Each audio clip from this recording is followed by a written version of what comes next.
আপোনালোকে নিশ্চয় জানে যে আমাৰ জলেশ্বৰ পীৰবাৰী যিটো নাম শাহ সৈয়দ নাছিৰুদ্দিন আহমেদ কাদৰী বাগদাদী ৰহমাতুল্লাহ আলাইহি, তেখেতে বাগদাদৰ পৰা আহি ইয়াত খপৰি পুতিছিলে।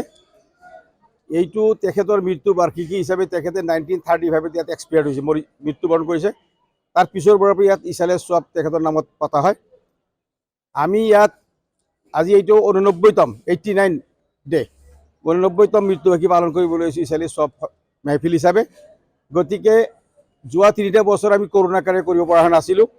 গতিকে এইবাৰ চৰকাৰীভাৱে আমি গোৱালপাৰা জিলা প্ৰশাসনৰ পৰা অনুমতি সাপেক্ষে এইবাৰ আমি ইছালে সোৱাব 4 দিনীয়া কাৰ্যসূচীৰে আজিৰ পৰা আৰম্ভ 20, 21, 22, 23 জানুৱাৰী এই 4 দিনীয়া কাৰ্যসূচী ইছালে সোৱাব পালন কৰাৰ বাবে আমি আগবাঢ়িছোঁ বা যোজা কৰিছোঁ ইতিমধ্যে আমাৰ ইছালে সোৱাব শান্তি ৰক্ষা কমিটিৰ তৰফৰ পৰা।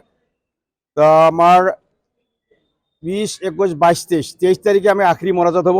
ইয়াত বিশ্ববাসীৰ শান্তিৰ কাৰণে দোৱা মাগফিৰাত কৰা হ'ব। এই দৰবাৰত বিভিন্ন জাতি ধৰ্মৰ মানুহ আহি ইয়াত সমবেত হয় বা পীৰ বাবাৰ মাজত তেখেতৰ যিবিলাক ইনচাৰ্জ আছে তেখেতৰ পৰা আশীৰ্বাদ লয়।